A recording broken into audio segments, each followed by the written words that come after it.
don't know what the allowance for the USO was in the budget, this most latest budget. Was there any change? No, Senator. That USO, which is under contract till 2032, remains as is, with the government contribution fixed at $100 million. Per year or for the period?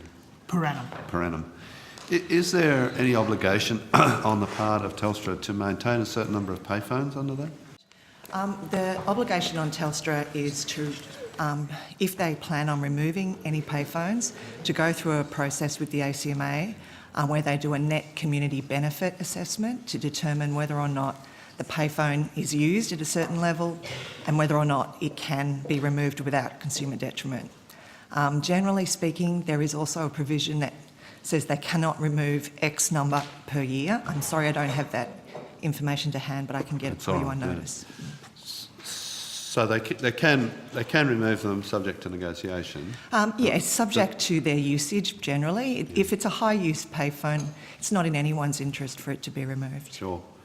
Does their funding diminish as they're removed? No, it does not. Good contract. Right. But there is an argument that as the black spot program proceeds, and there are fewer and fewer areas with no mobile coverage, that the need for the payphones diminishes, and we are now getting at a stage where the whole thing is questionable. What's your reaction to that? Our response to that would be the work that we are undertaking in the context of the Universal Service Guarantee, which would be a sort of modernisation of the existing universal service obligation arrangements, is a process through which that sort of question is being assessed to see whether actually that proposition actually holds up, and the extent to which, you know, the role payphones, to weigh up the role payphones continue to play in the community given the changing nature of technology. So it is absolutely something that we are we're looking at in the context of updating the USO. Does that just remind me, when does the contract terminate? The contract with Telstra extends from 2012 to 2032. 2032? Correct. It's a 20-year contract. My goodness me.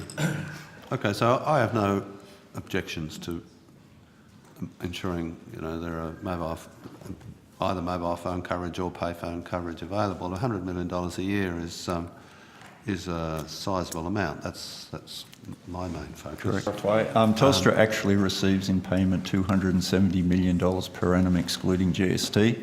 So $170 million of that goes to the provision of supportive fixed line services provided to people's premises, whether residential or business. And then there's $40 million allocated towards payphones.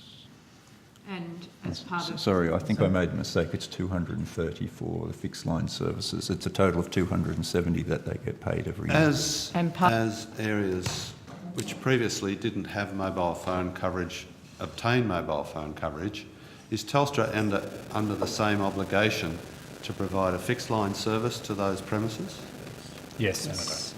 So it doesn't diminish. It is worth keeping in mind that these arrangements for Telstra to provide access to telephone services and access to payphones are covered in the contract, but have also pre-existed the contract in legislation.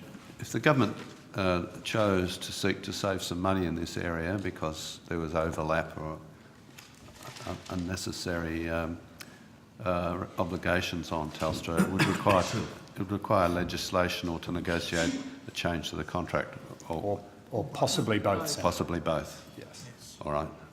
And one of the explicit things we are looking at in the context of the work Mr Mason's doing on the USO is whether there is a more cost-effective way of delivering the outcome for Australian consumers. Yes. All right.